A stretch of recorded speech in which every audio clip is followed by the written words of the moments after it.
ഇടുക്കി പീരുമേട്ടിൽ കാട്ടാനാക്രമത്തിൽ ആദിവാസി സ്ത്രീ മരിച്ചു. പീരുമേട് തോട്ടാപ്പുരയിൽ താമസിക്കുന്ന സീതയാണ് മരണപ്പെട്ടത്. വനവിഭവങ്ങൾ ശേഖരിക്കാൻ സീതയും ഭർത്താവും 2 കുട്ടികളും കാട്ടിൽ പോയ സമയത്താണ് കാട്ടാനയുടെ ആക്രമണമുണ്ടായത്.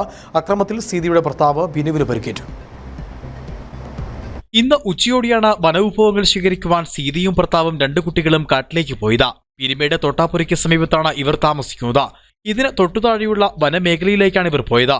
ഈ സമയം കാടിനുള്ളിലുണ്ടായിരുന്ന കൊമ്പനാനയാണ് ഇവരെ ആക്രമിച്ചത്. ആദ്യം സീതയുടെ നേരെ പാഞ്ഞെടുത്ത ആന തുമ്പിക്കൈ ഉപയോഗിച്ച് അടിച്ച് ഇടുകയായിരുന്നു.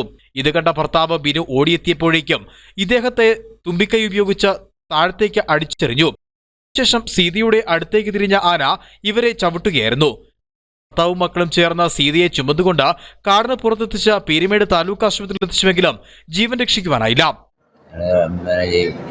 കാട്ടുപോത്തിലേക്ക് എടുക്കാൻ വേണ്ടിയാണ് പോയത്. എൻ്റെ കുടുംബം മുമ്പ് പോയത്. അന്ന് മുമ്പ് ഇറങ്ങി ചെന്നപ്പം പടപ്പിൻ്റെ അടിയിൽ നിന്ന് ആനയാടി തട്ടി എറിയുകയായിരുന്നു. പീരുമേട് തോട്ടാപ്പുരയിലും പരിസര പ്രദേശങ്ങളിലും നാളുകളായി കാട്ടാന ജനവാസ മേഖലയിലിറങ്ങി വ്യാപക കൃഷിനാശമാണ് വരുത്തുന്നത്. ഇത് ആദ്യമായിട്ടാണ് അക്രമത്തിൽ ഒരാൾ കൊല്ലപ്പെടുന്നതും. ഇതിനു മുമ്പും നിരവധി പ്രതിഷേധങ്ങളും പരാതികളും അടക്കം വിഷയത്തിലുണ്ടായിട്ടുണ്ട്. കാട്ടാനാക്രമത്തിൽ ഒരാൾ കൊല്ലപ്പെട്ടതോടെ വലിയ പ്രതിഷേധമാണ് പീരുമേട്ടിൽ ഉയരുന്നത്. കോൺഗ്രസിന് നേതൃത്വത്തിൽ കൊല്ലം തേനി ദേശീയപാത ഉപരോധിച്ചു.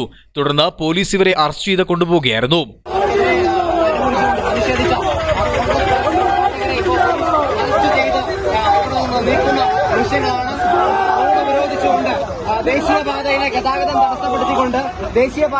CPM-ന്റെ നേതൃത്വത്തിൽ പീരുമേട്ടിലെ വനംവകുപ്പ് ഓഫീസിന് മുമ്പിലേക്ക് മാർച്ച് സംഘടിപ്പിച്ചു.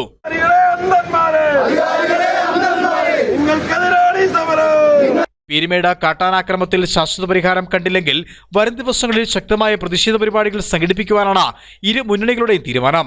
മരണപ്പെട്ട സീതയുടെ മൃതദേഹം പീരുമേട് താലൂക്ക് ആശുപത്രിയിൽ സൂക്ഷിച്ചിരിക്കുകയാണ്. പോസ്റ്റ്മോർട്ടം അടക്കമുള്ള നടപടികൾക്ക് ശേഷം ബന്ധുക്കൾക്ക് വിട്ടു നൽകും. പരിക്കേറ്റ ഭർത്താവ് പീരുമേട് താലൂക്ക് ആശുപത്രിയിൽ ചികിത്സയിലാണ്. Idukki Vision News, Peermade.